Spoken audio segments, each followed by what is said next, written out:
My Advent journey has already been exciting. I have switched to contacts this year, and I have been wearing my contacts, and I have switched to new glasses, and my glasses are rimless. I hope to not scare my grandson now so that he is willing for me to read him books.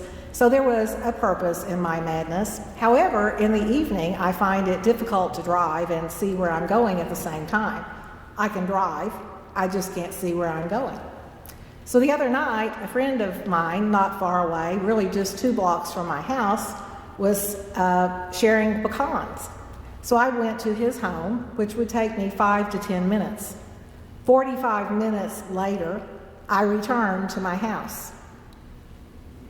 My mother asked where I had been for 45 minutes, and I hated to tell her the truth, but since it's just us, as I told a very, very dear friend of mine, I will share that with you tonight only because it's Advent. I started back the right way to my house that I've made 50,000 times, and I couldn't see. I couldn't see any of the markers along the way. I kind of felt my way in Braille along the way driving until I got to Jenny Lind. And I thought, oh, there's so many lights on this street, I'll be fine. All I have to do is cross over on Ramsgate and I'll be nearly home. But alas, believe it or not, I drove past my house because my house is the only one that doesn't have lights. And I kept looking for my house and looking for my house, and I drove further and further to houses that I recognized because they had lights. And so finally I thought, I have to find a marker. I have to find a signpost. And I looked up and I could not see one signpost. And I thought, what am I going to do now? I couldn't see the telephone to call and say, well, I'm lost and I'm somewhere circling our house. So I turned right and I kept going until I could find a sign that I could read. And I found my way home. And that's what I want us to think about tonight. In this season of Advent, you are looking for signs, and God has given you signs all the way. There are markers for you along this journey. All of us, whether we wear contacts or not, at some time in our life have longed for signs from God. Maybe we've been desperate. And maybe we couldn't read the tea leaves, as people like to say. We couldn't figure out what was going on, and so instead of it being the first place we went, the last place we went was to God. And we say to God, unbelievably really, we say to God, if there really is a God, if you really are God, give me a sign. As if God wouldn't love you enough to show you already in the form of Jesus Christ how much he loved you. What else could he send you but what a sign that would be?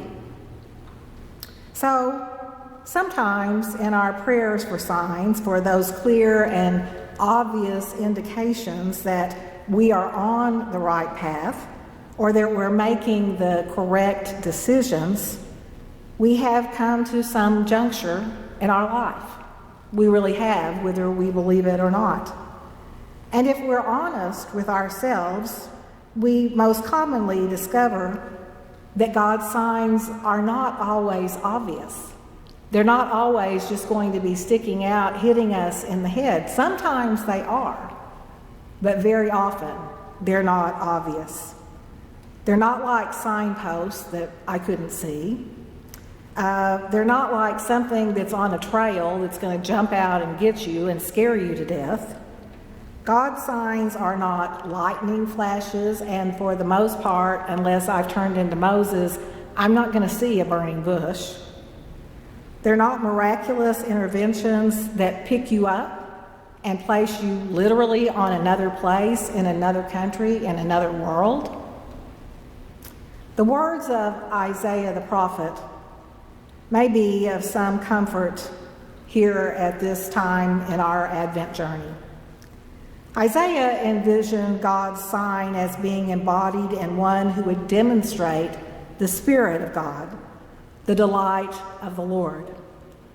Wisdom, This is what Isaiah says: wisdom, understanding, might, concepts that might also help us as we journey on this Advent pilgrimage toward the one that we believe embodied all of the signs of God.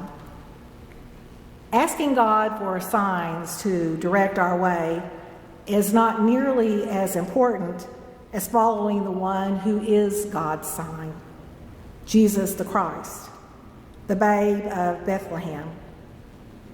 Like the shepherds of old, we might discover that God will direct us to the Lord when we are able to say, "Let us go now to Bethlehem and see this thing that takes place."